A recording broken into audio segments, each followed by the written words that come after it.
Korea Academy in Immaculata, Pennsylvania. I am Ava. And I am Bridget. And we are the 5th grade class of VMA.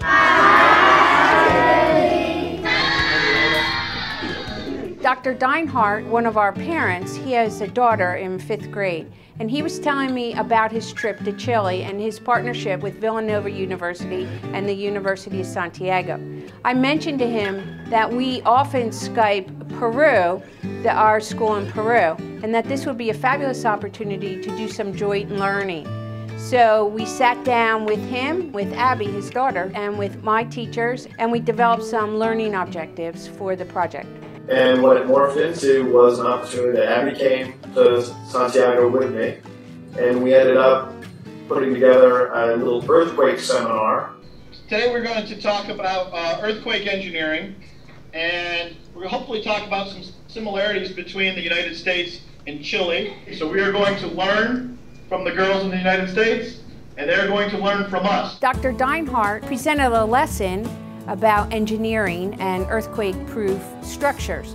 Does anybody in the U.S. know what the building on the left is? This is the Comcast building. So both schools listened to the lecture, and then afterwards both schools did a joint project about building earthquake-proof crosses. And what we discovered was that the crosses that worked were pretty much the same design as the crosses in Chile. Okay, we're gonna have these students present what they did here.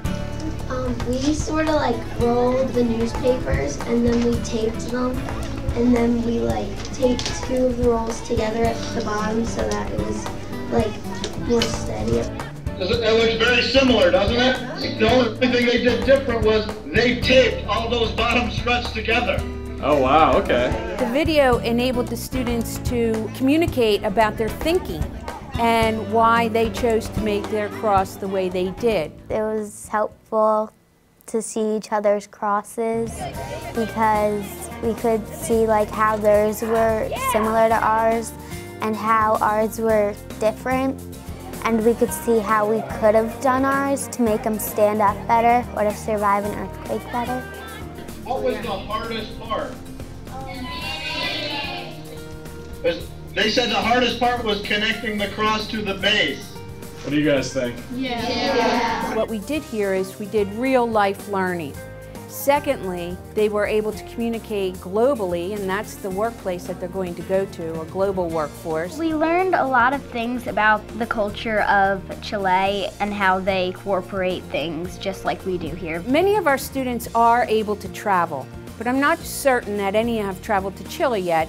So what this gives us is an opportunity to hear from a primary source. Usually when I'm learning something, I have the person right in front of me, but today I got to learn something over the sea or land through Skype, and it was very nice. It worked out really well. The excitement level based on what I heard from the U.S. was great, and I can attest the girls in Chile were over the moon. The Skype call is reinforcing our premise to the girls that you can learn anywhere and with anyone. This is learning at its best. It was really fun and an interesting experience, and I can't wait to do it again.